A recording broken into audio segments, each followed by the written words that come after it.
হুম। Dear viewers, সবাই আশা করি ভালো আছেন, আমিও ভালো আছি। আজকে আমরা এই চেক নিয়ে কথা বলবো। ফৌজদারি মামলায় যে সমস্ত অকারেন্সগুলো হয় বাংলাদেশে, সেটা হলো চেক।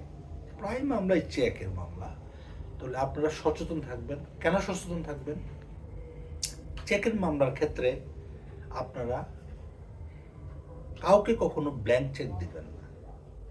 ব্ল্যাঙ্ক চেক দিলে কিন্তু সমস্যা, কারণ উনি ওইখানে টাকার অঙ্ক বসাইয়া আপনাকে হ্যারাসমেন্ট করতে পারে। এটা দিয়ে কিন্তু খেয়াল রাখবেন। চেকের মামলার দুই নম্বর নিয়ম হচ্ছে, চেকের মামলার যে মেয়াদ মামলা, এটা কিন্তু 6 মাস থাকে সময়, 6 মান্থ। আপনাকে ডিজনাল করাইতে হবে, ব্যাংকে মামলা করাইতে হলে লিগ্যাল নোটিশ দিতে হবে, যেটাকে আমরা উকিল নোটিশ বলি। হ্যাঁ, আপনার 2 মাসের মধ্যে মামলা করতে পারবেন।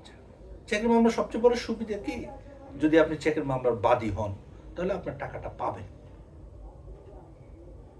চেকের মামলা যে আসামি থাকে, সে আপনাকে টাকা না দিয়ে যাওয়ার কোনো সুযোগই নাই। যদি সে আপিলও করে, তাহলে অবশ্যই তাকে 50% টাকা দিয়ে উচ্চ আদালতে আপিল করতে হবে। চেকের মামলার ক্ষেত্রে আরো কয়েকটা জিনিস লক্ষণীয়। যেমন, আগে বিজ্ঞ আদালতে চেকের মামলা করলে চেকের মামলা নিত, কিন্তু এখন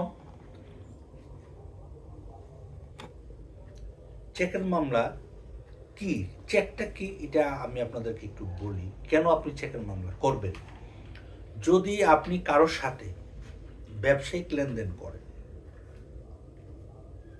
ওই ব্যক্তি যদি আপনাকে চেক দেয়, এই চেক নিয়ে যদি আপনি ব্যাংকে যান, যদি ব্যাংকে গিয়ে আপনি টাকা পয়সা না পান, অর্থাৎ ইনসাফিসিয়েন্ট ফান্ড আসে, যখন আপনি ওই চেকটা নিয়ে ব্যাংকে গিয়ে ডিজনাল মানে ব্যাংকে যখন দেন টাকাটা তোলার জন্য, চেকটা ভাঙিয়ে যদি ব্যাংকে পর্যাপ্ত টাকা না থাকে, তখন গিয়ে আপনি চেকের মামলা করবেন। কোথায় করবেন? বিজ্ঞ আদালতের নিকট গিয়ে করতে পারবেন। ভিউয়ার্স, আপনি বুঝতে পারছেন চেকের মামলাটা আপনি কেন করবেন?